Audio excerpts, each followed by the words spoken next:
À tous et à toutes, c'est l'équipe Kuzobit et on se retrouve avec plaisir pour une nouvelle vidéo s'intitulant Bilbo le Hobbit, Grillade de moutons. Donc c'est le premier de nos scénarios qui va retracer le voyage de la compagnie de Thorin, donc de la maison de Bilbo jusqu'à la montagne solitaire.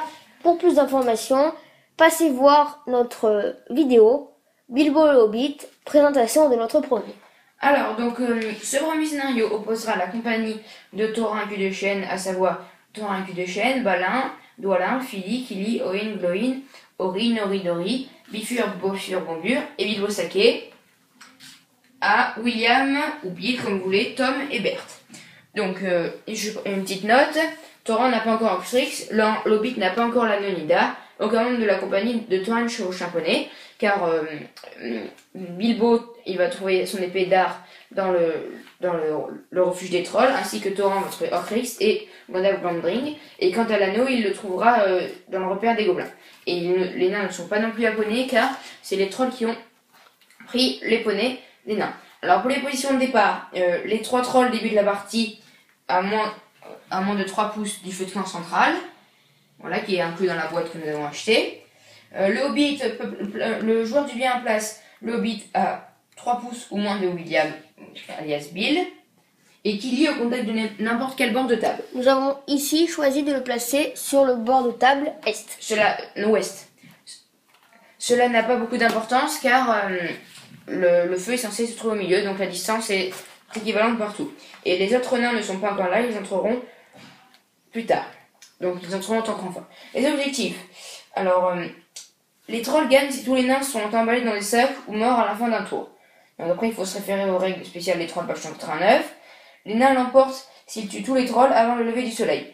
La bataille se solde par une égalité si tous les nains ne sont pas morts ou emballés, ou si tous les trolls ne sont pas morts, ou si tous les trolls ne sont pas morts. Lorsque la partie s'arrête avec le lever du soleil. Et après, la partie s'arrête avec une règle aurore, donc je vais vous lire la règle aurore. Et à partir du 6e tour, le jour commence à poindre. Même Gandalf devra briser les rochers pour laisser la lumière dans la scène. Au début du 7e tour et de chaque tour suivant, jetez un dé sur 3 ou plus. Le soleil se lève et les trolls se transforment en pierre. Et c'est à partir de ce moment qu'on verra qui a gagné. Donc là, on va commencer le premier tour. Les nains vont entrer en scène et le jeu va pouvoir... En fait, on s'est dit que ce serait plus sympa de vous faire vivre l'arrivée des nains en direct. Donc en fait, comme vous savez, les nains ne sont pas encore là. J'ai donc déplacé Kili et Bilbo. Et après cela, comme décrit sur le manuel de règles, je dois faire entrer mes nains. Donc je lance un dé pour chaque nain. Sur 3+, il arrive. Sinon, il arrivera automatiquement à la fin au 2e tour. Donc je rappelle que ils arrivent en tant que renfort, donc ils ne peuvent pas changer ce tour, mais ils peuvent se déplacer. C'est en tout cas ce qu'on a compris. Les trolls n'ont pas bougé parce qu'ils bougeront après les figurines du bien. Donc on vous remontrera après la fin du tour 1. Donc on va prendre une figurine, on va lancer le dé et on va vous dire si elle arrive ou pas. Donc Thorin queue de chêne. 3. Thorin peut entrer à ce tour-ci. Ensuite, Bifur. 3 aussi. 2 pour Gloin. 4 pour Balin. 6 pour Dwalin. 6 encore pour Bofur. 3 pour Ori.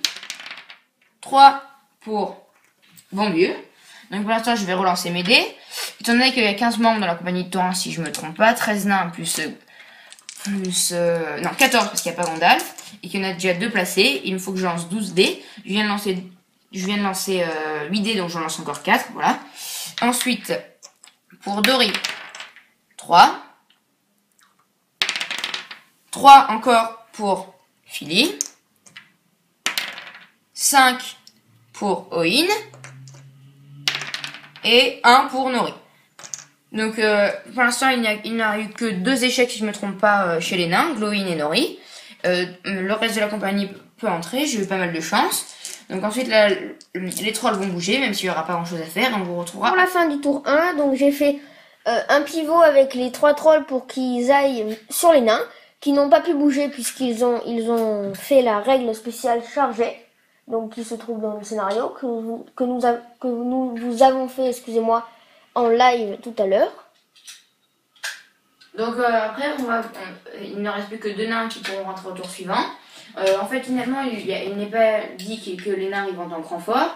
Donc j'ai pas déplacé mes figurines parce que j'ai fait léger après Après j'ai fini de bouger, donc je trouvais ça plus logique de ne pas les faire bouger.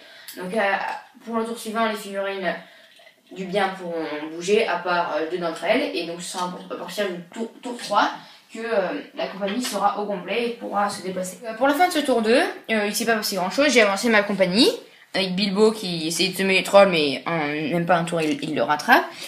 Donc j'ai avancé ma compagnie et j'ai essayé de tenter un truc marrant parce qu'on est là surtout pour s'amuser. J'ai pas fait bouger Ori. Et je me suis dit, bon bah avec la règle spéciale œil de lynx, il peut faire, s'il fait un 6 avec sa fronde, ça fait automatiquement moins 1 PV. Pas de jet sur la trajectoire, pas de jet pour blesser. Donc je l'ai pas fait bouger. Et avec sa fronde, on peut tirer 2 fois si on se déplace pas avec une fronde. J'ai fait mes 2 touches, donc j'ai fait le 1 que vous voyez là-bas. On a laissé les dés exprès. Et après, j'ai lancé mon deuxième dé, sans trop y croire. J'ai fait 6, donc j'étais très content. J'ai fait peine à moins 1 PV à Berthe. Mon cousin a voulu faire son point de destin maintenant. Il a dépensé, donc, et il a fait un 5. Donc du coup, c'est pas trop mal pour le joueur Julien, parce que j'ai quand même fait perdre un point de destin. Ça aurait pu l'être encore plus si jamais Berthe avait raté son point de destin. Donc après, pour le tour 3, je pense que les premiers combats éclateront. Et les Glowin et Nori vont pouvoir entrer en jeu. Donc on se retrouve juste après.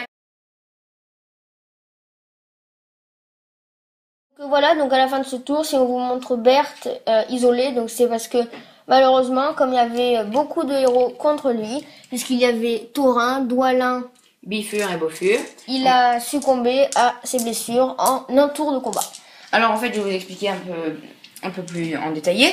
Donc c'est les trolls qui ont l'initiative. Mon cousin a fait charger Berthe contre Bifur et Bofur.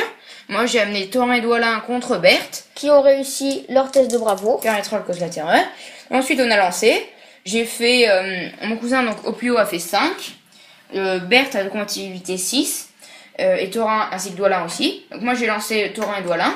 Ils ont fait 6. Mon cousin a dépensé un point de puissance, le seul qu'il avait, pour faire transformer son 5 en 6. De cette façon, on était à égalité. Ensuite, on a fait lancer quelqu'un le dé pour voilà, faire une main innocente pour un peu rire. Donc, on a fait lancer le dé.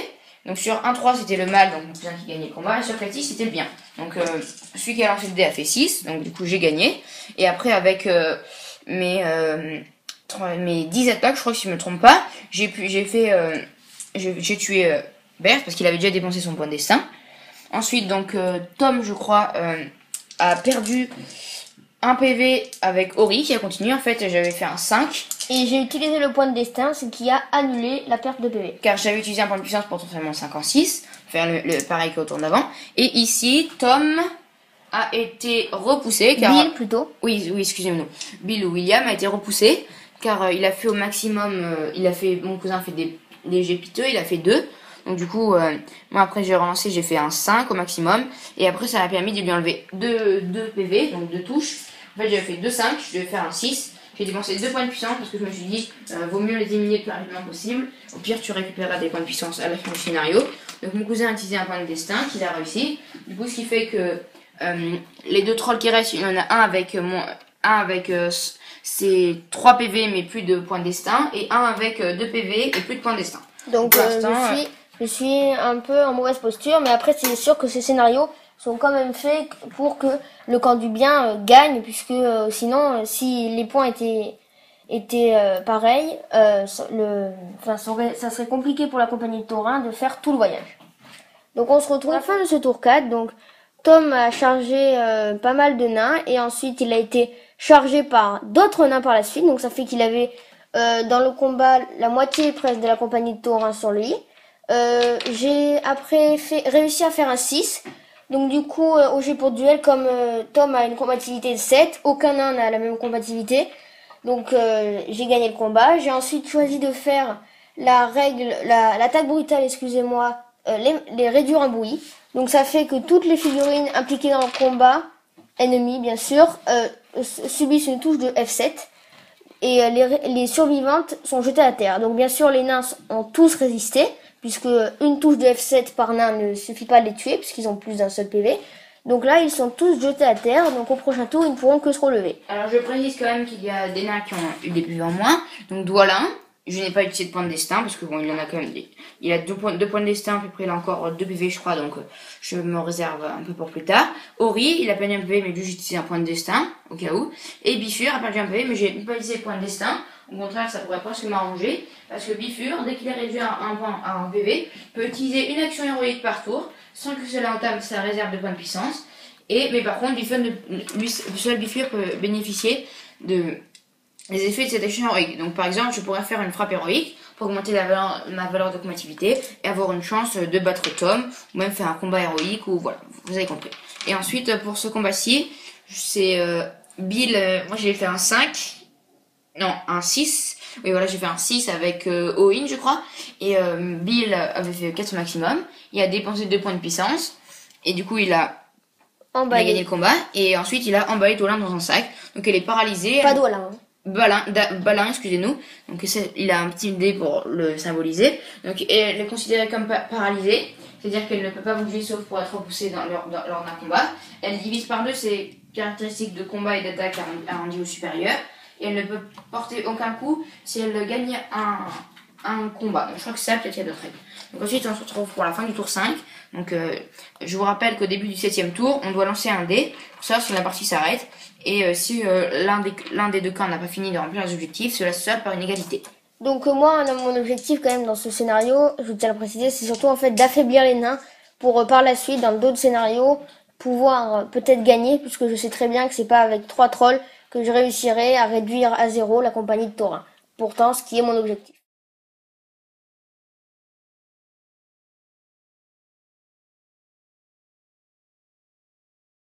À la fin du tour 5.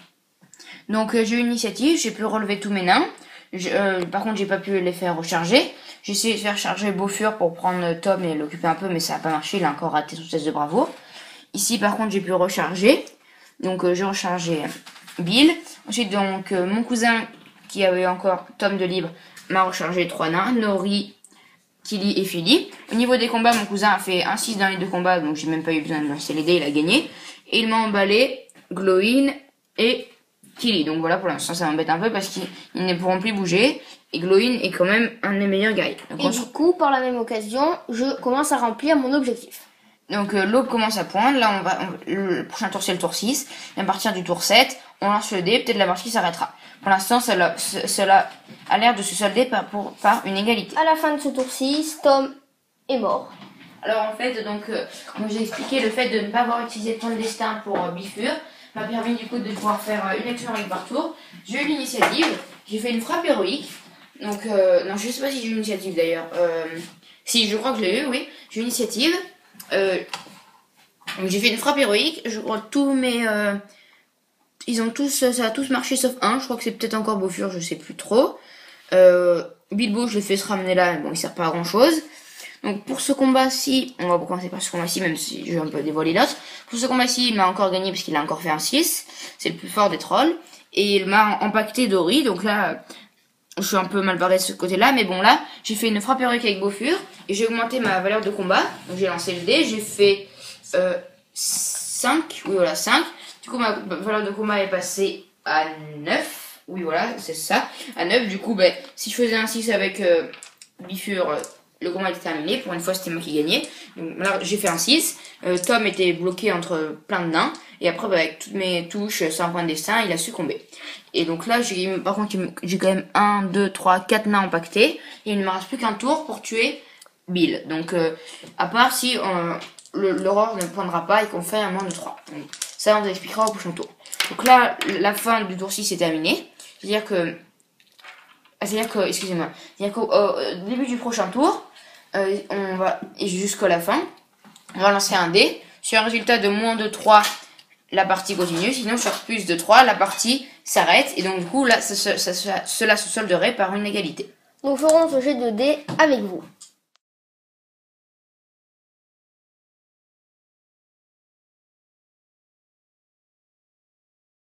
Nous retrouvons pour le jet de dés en direct. Donc, on vous rappelle que c'est la règle spéciale de ce scénario Aurore. Donc sur 1, 3, la partie continue. Sur 4, 6, elle s'arrête puisque l'Aurore est là. Et donc les trolls sont transformés en pierre et cela fait une égalité. Et après je répète que l'égalité ça dépend des bonus pour le scénario suivant. Donc on va lancer le dé. Pour une fois on espère faire un mauvais résultat. Et cela fait 2, donc on a de la chance. Enfin moi ça m'arrange beaucoup. Donc la partie va continuer. Donc là on va faire notre tour et on se retrouve pour la fin du tour 7. À la fin du tour 7, après que Laurent n'ait pas réussi à poindre, l'initiative était à moi, donc au joueur du mal. J'ai essayé de tenter un gros objectif qui était quand même de tuer Bilbo, puisque si il rate le test de blessure de campagne et que du coup il meurt, la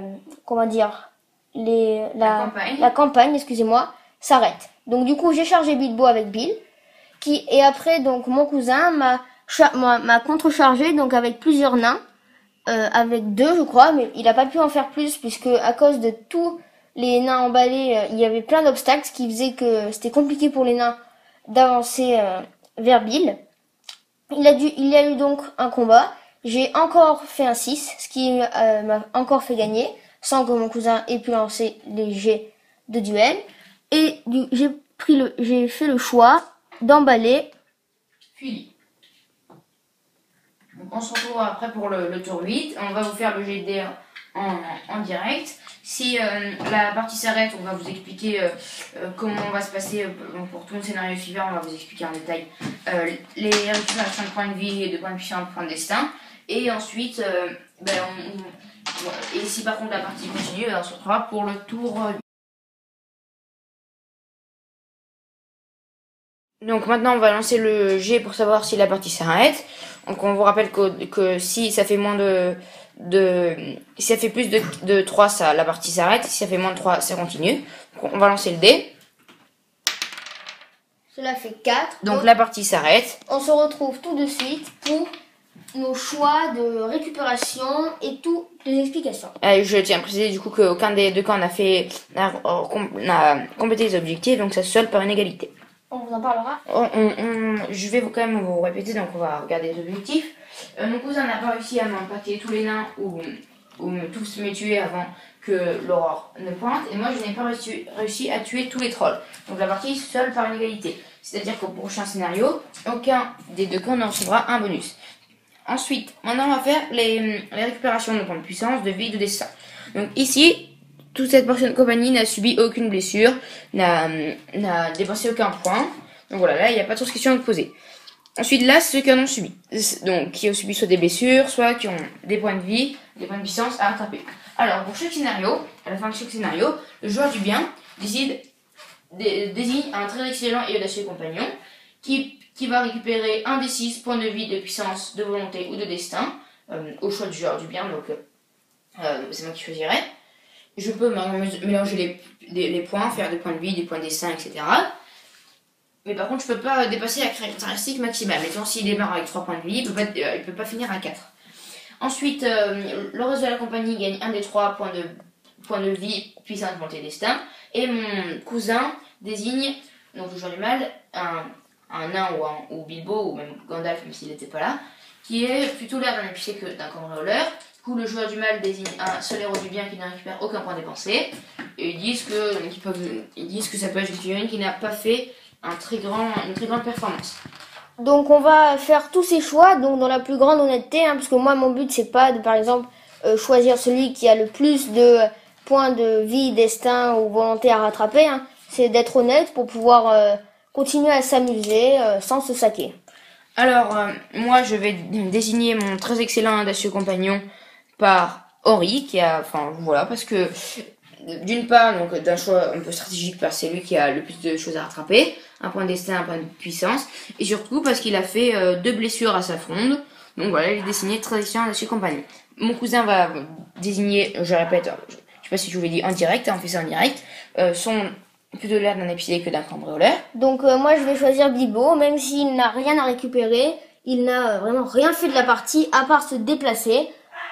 Il a aussi lamentablement perdu en combat, donc il a vraiment fait que des choses qui n'ont servi à rien. Donc je le choisis lui. Alors ensuite, les récupérations. Donc Ori récupère un des 6 points de vie, de puissance, de volonté ou de destin. On lance. 6. Donc voilà, j'ai de la chance. Donc il récupère toutes ses caractéristiques, hein, pas de problème. Là, je pense que vous en doutez, il n'a pas autant de points à récupérer. Donc Ori récupère toute sa réserve au max. Voilà, on va le reposer avec eux. Ensuite, donc là, un des 3 pour les autres. Donc mettons, on va commencer par Doualin. Je lance. Je fais 4, que je divise par 2, que en niveau supérieur, ça me fait 2. Donc je crois qu'il n'avait subi que 1 PV par l'attaque, les rayures en bouillie de Tom. Donc son PV est récupéré, voilà. Ensuite, pour Bifur, je vais lancer. Lui, il avait subi aussi 1 PV, mais que je n'avais pas choisi d'annuler pour qu'il ait sa règle spéciale vieille blessure. Je lance, divise par 2, 6 divisé par 2, ça me fait 3, donc pas de problème. Il a encore tout, donc la pince c'est pas mal pour moi. Ensuite, Balin, donc 1 que je divise par 2 en dieu supérieur, je suppose que ça me donne 1. Je vois pas qu'est-ce que ça peut être 2, ça peut pas être 0. Donc il y en a qui a juste perdu un point de puissance, c'est bon pour lui aussi. Et Dori, 4, pareil, et il retourne. Donc bilan de ce scénario, cela sera pas une égalité, c'est-à-dire qu'on va redémarrer au scénario la poursuite comme si de rien n'était. Et aussi, donc, Excusez-nous. toute la compagnie a sa réserve au maximum de points de puissance, volonté et de destin. Donc c'était le premier épisode d'une longue série qui va occuper la chaîne pendant longtemps comme on vous l'a dit. On espère que cela va vous plaire. Et maintenant, on va vous dire merci à vous tous et à la prochaine.